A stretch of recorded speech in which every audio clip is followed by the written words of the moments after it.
Assalamualaikum Warahmatullahi Wabarakatuh. Hi everyone, we are from Group 3. At this time, we would like to present the material about Discourse and Ethnography of Communication. Before we start, let me introduce my team members. The first is Juleo Fermando Dwi S with the last name 094. The second is Nadya Putri Sabrina with the last name 095. And the third and the last is Nadia Citra Khairunissa with the last name 099. So, let's start the first material. Ethnography of communication. The ethnography method is widely used in qualitative research, especially in the social science. According to Atkinson's and Hammersley, ethnography is characterized by a focus on specific phenomena, the use of unstructured data, limited case, and the interpretation of human action in terms of their meanings and functions. A key technique is participant observation, in which the researcher both engages in activity and observe people, events, and context. Applied to language study, this approach is known as the ethnography of communication. Defines EOC as the study of language in relations to the social and cultural variables that influence human interaction. Explain that EOC extends culture system into language relating it to social organization, relationships, value, belief, and shared patterns of behavior transmitted across generations. EOC is retaught in anthropology and linguistics, often referred to as linguistic anthropology.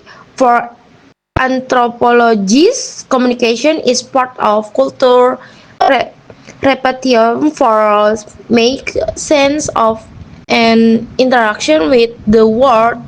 The approach was first developed by Dale Helms in his book Foundation in Social Linguistics, an ethnography approach which provides a framework connecting anthropological and linguistic study. EOC focus on communicative even ways of speaking language as use are not only expand to master grammar but also to acquire broader communicative competence as culture member. For example, knowing how to request from an or converse appropriately in different social contexts show that the communication practices are governed by cultural norms. In short, the ethnography of communication implies that language cannot be separated from culture. It helps researchers explore discourse by linking linguistic and anthropological perspective, generating the new data, questions, and theories. Speech community. Number one, speech community. The early concept of the speech community referred to a group of people who share the same language, norm, and communicative rules. Bloomfield, Gumper. However, this approach has been criticized for being too rigid, as if all members share identical norms. Modern perspective implies that speech community are full and heterogeneous. Of the focus has shifted to everyday linguistic practice and how identities are negotiated through interaction rather than assuming of a uniform set of norms. Number two, ethnography of communication. Delhams introduced the ethnography of communication to analyze language in the social culture context. The approach highlights the importance of understanding spatial, communicative function and meaning in interaction. Methods include participant observation, interview, and contextual analysis. The goals is to understand how people use language to negotiate meaning in accordance with social situation. Number three, code switching and the marketness model. Code switching refers to the alternative between language within a single interaction. Merskotton's marketness model argues that language choice function as identity negotiation.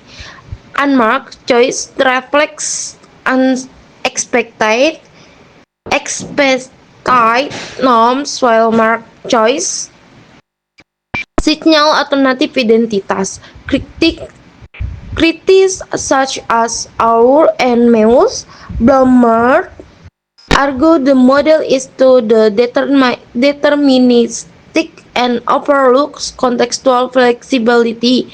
Nevertheless, its key contribution in the concept of indexicality, the idea that a prepared language as links to in certain social identities while also reinforcing social hierarchies. Number 4, transidiomatic practice and truncated multilingualism. In the era of globalizations, describe transidiomatic practice the simulation of simulationus as of multiple languages in global context. Such a practice often clashed with national language ideologies. For example, asylum seekers in Europe narrated their experience in multiple languages, yet these accounts are transcribed only into official national language, stripping away completely. Blummer introduced through multilingualism, meaning language competence is fragmented and spaced by Leibniz. The case of Job from Rauda illustrates this. His assumed claim was rejected because he lacked fluency in a national language. Even though his linguistic repertoire reflected lived experience rather than a fixed national identity. Number 5, metrolingualism and cosmopolitan citizen. Proposed metrolinguism avoids language practice that transcends ethnic and national boundaries. Languages are treated as resource that can be resource mixed and reshaped to construct identity in context. For instance, Japan's works in Australia combined Japanese and English in business interaction despite lacking Japan ethnic backgrounds. This shows that identity is not tied rigidly to single language. Similar, Nila through a study of Hippo Family Club in Japan showed that mixed multilingual practice foster cosmopolitan citizen membership in translingual communities is framed as a global lifestyle that surpasses national and cultural boundaries. Number 6, superdiversity and the last the paradigmatic shifts. So the next material I will explain about communicative competence. So communicative competence is a key concept in understanding how language is used in a real life situation.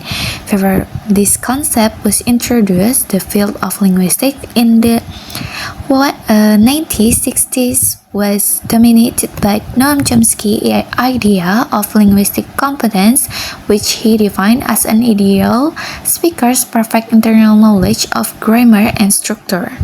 In Chomsky's view, the focus was on this pure linguistic knowledge, separated from the messy, imperfect, and context-bound ways in which people actually use language in everyday interaction. However, in 1972, Delheim challenged this perspective by arguing that knowing the grammatical rules of a language alone is not enough to be an effective communicator. Someone might be able to produce grammatically correct sentences but still fail to communicate appropriately in a certain social situation, like telling a loud joke in a library or speaking in an overly formal way to a child. To address this gap, Hymns introduced the concept of communicative competence, emphasizing that true competence involves not only grammatical accuracy but also appropriateness in context. In other words, communicative competence is the ability to know when to speak, when to remain silent, what to talk about, with whom, when, where, and in what manner. And so this is about using language effectively to achieve specific purposes within particular social and cultural settings. Okay, the next is communicative competence consists of four related components. So the first is linguistic competence, which refers to knowledge of the language system itself, including grammar, vocabulary, pronunciation, and spelling. This is the foundation of communication because it provides the basic tool for constructing correct sentences. For example, knowing that the sentence of "he goes to school" is correct instead of the sentence "he go to school." This demonstrates linguistic competence. Well, this proves that you can not only speak casually but understand the basic rules of language so that other people understand what we mean. The second is social linguistic competence, which involves the ability to use language appropriately depending on the social context. So it requires understanding a relationship between speakers, levels of formality, politeness, strategies, and cultural norms. A competent communicators know how to adjust their speech when talking to a professor compared to when we speaking with a close friend, and understand how to make requests, give compliments, or refuse invitations without sounding rude or awkward. For example, like when we talk to the teachers, like "Excuse me, sir, may I come in?" And then when we talk to a friend, like "Hey, come in." So both of two that is have same meaning, like the same as asking permission to enter, but the way you say it is differs depending on the social status of the person you're talking to. So this demonstrates that you're sensitive to social and cultural context, not just able to speak. The third is discourse competence, which focuses on connecting sentences to form meaningful and coherent stretches of language, whether in conversation, essays, or speeches. It involves two key aspects. The first is cohesion. So cohesion is the grammatical links between sentences through pronouns, connectors, or conjunction. And the second is coherence. So coherence is the logical flow of ideas that makes the message meaningful as a whole. A text might be cohesive yet incoherent, so discourse competence ensures that communication is both connected and makes sense. For example, I have a sentence, so hear that. First, we will visit the museum. After that, we will go to the park. Finally, we will have lunch together. So, that sentence is use connection like first, after that, and finally so that our ideas are neatly arranged. The last is strategic competence. It refers to the ability to overcome communication problems or linguistic limitation by using strategies such as purposing, using synonyms or gestures, and asking for clarification. This competence ensures that communication continues smoothly even when difficulties arise, making interaction more resilient and effective. For example, we forgot the word corkscrew, and then we say like the thing you use to open the wine bottle, or use hand gestures to indicate your meaning. So this is important so communication doesn't stop just because we forgot one word. The next material is example of communicative competence. So, all four components that I already explained before can be seen in real-life examples.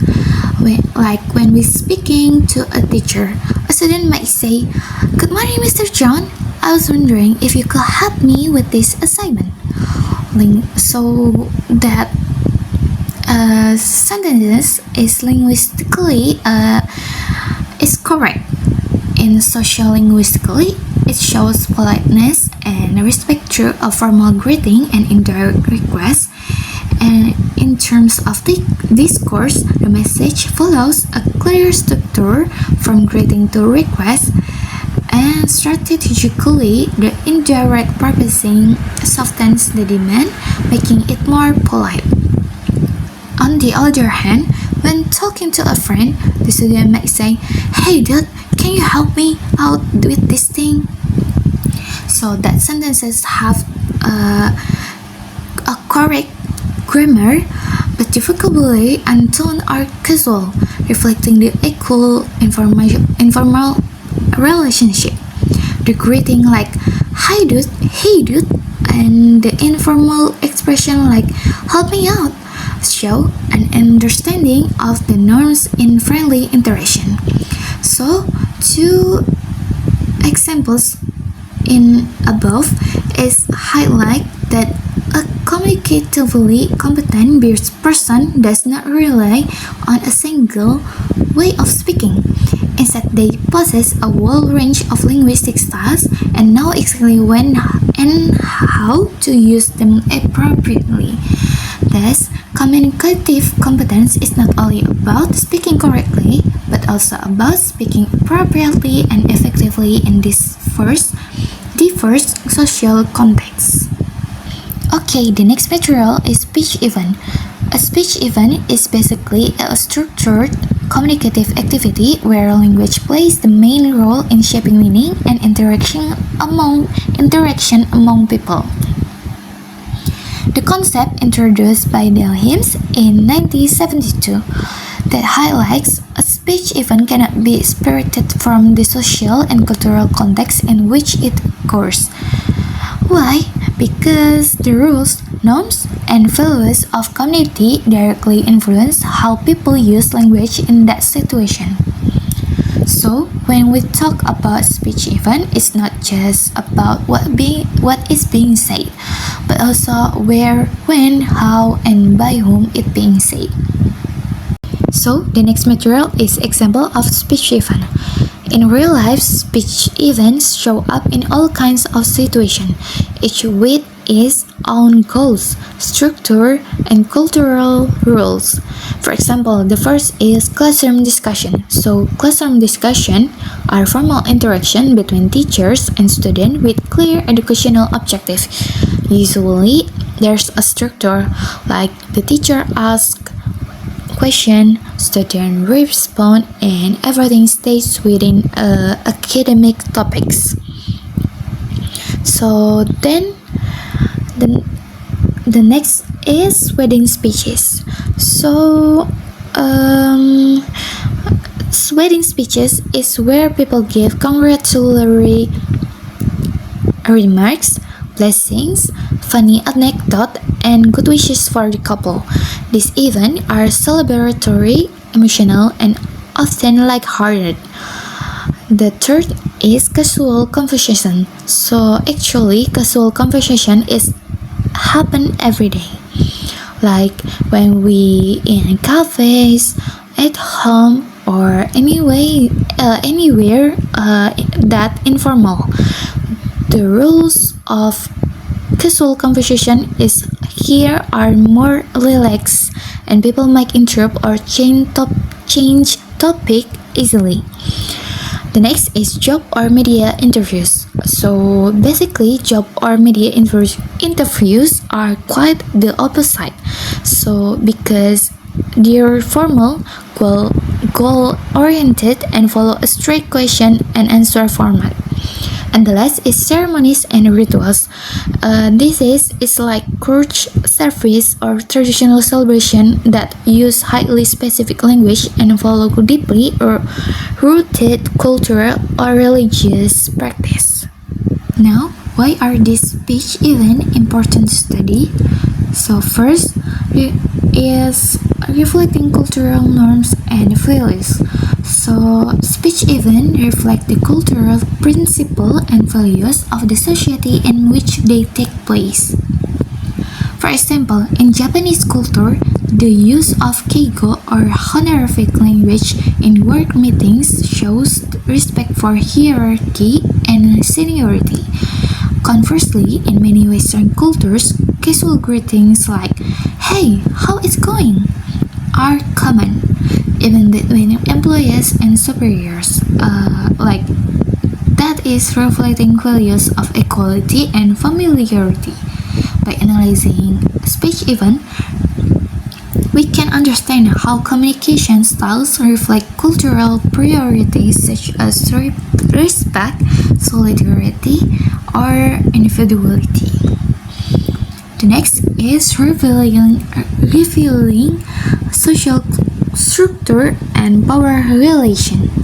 So speech event often indicate who has authority and how power is distributed in the interaction. For example, in court hearing, the judge determines when someone may speak, what evidence can be presented, and how participants should address each other. Lawyers ask questions, witnesses answer within strict rules, while the jury simply listens. This structure illustrates how speech even in informal institutions have clear power relationship, where some participants hold dominant roles while others play subordinate roles. Also, this shows that you understand when to speak and when to wait. So that makes communication is smoother. The third is clarifying communication rules. So every speech event follows a set of rules, both spoken and unspoken, about what is considered appropriate communication. Like, for example, in academic conference, attendants typically wait for the question and answer session to ask question rather than interrupting the speaker in the middle of a presentation. In contrast, in family conversation, interruptions, simultaneous talking, or sudden topic that change are often acceptable, even seen as signs of familiarity or enthusiasm. So, studying speech event helps uncover communication norms that vary depending on the context. So, The next is understanding identity and social roles. So, the way people speak in certain events shapes and show their identity and social roles. A teacher leading a class discussion might use encouraging phrases such as, "That's a great idea," to build an image as a supportive and authoritative educator. Similarly, a political leader giving a campaign speech might use persuasive language, emotional appeals, and collective pronouns such as "we" to build an image as a solid leader who is close to the people. This speech event becomes stage where identity and social roles are negotiated through language choices. So the last is improving cross-cultural communication. Misunderstanding often occur when people from different language or cultural backgrounds interpret speech even differently. For example, an international student might interpret a casual invitation from American professor like come by my office anytime. So sometimes that refers as a strict rule to make an appointment when in fact it is just an informal offer to help. Studying speech event provides insight into these differences, helping individuals adapt into new environments, improving intercultural communication, and prevent misunderstanding in professional, academic, and diplomatic settings. So, in short, speech event help us see language not just as a word or sentences, but as a window into culture, identity, and the social world where communication takes place. Okay, this material, speaking model and ethnography in the classroom. In this section, I will explain the speaking model by the Hymas and how to is used within the ethnography of communication, especially to analyze communication in the classroom. This model helps us understand that communication is not only about grammar or vocabulary, but also about culture, social norms, rules, and the context of interaction. Okay, next, S or setting and sense. Setting refers to the physical place and the time of communication. Whereas scan refers to psychological atmosphere. For example, a morning classroom with a formal learning mode will create a different communication pattern compared to relaxed group discussion. Okay, P. Participants include everyone involved the interaction, such as the teacher, student, and sometimes observer. Each participant has different roles that influence how they speak and respond. E. Refer to the goals and expected outcome of communication in classroom. The goal may be explaining material, checking understanding, or guiding discussion. Oke, lanjut. A or X sequence describes the order of message such as the teacher asking a question, student responding, and the teacher giving feedback. Next, K or K refers to the tone, mood, or manner of communication. It can be serious, formal, humorous, or relaxed, and strongly affect student comfort in participating. The next, I or instrumentalist. Okay, instrumentalists include the channels of communication, whether spoken, written, digital, or multimodal like PowerPoint and textbook. Next, N. Norms are the rules of interaction, such as raising hands before speaking or waiting for turns. Jadi yang terakhir ada G or genre. Genre refers to the type of speech, events such as lectures, discussion, presentation, or debates. Okay, from an ethnography of communication, the classroom is not just a place to learn but social environment where culture, identity, and communication styles interact. Students come from different backgrounds, so their ways of speaking might differ. Understanding this difference helps create a more inclusive learning environment. So that's all from us. If there are any mistakes from us, we are so sorry. Thank you so much. Wassalamualaikum warahmatullahi wabarakatuh.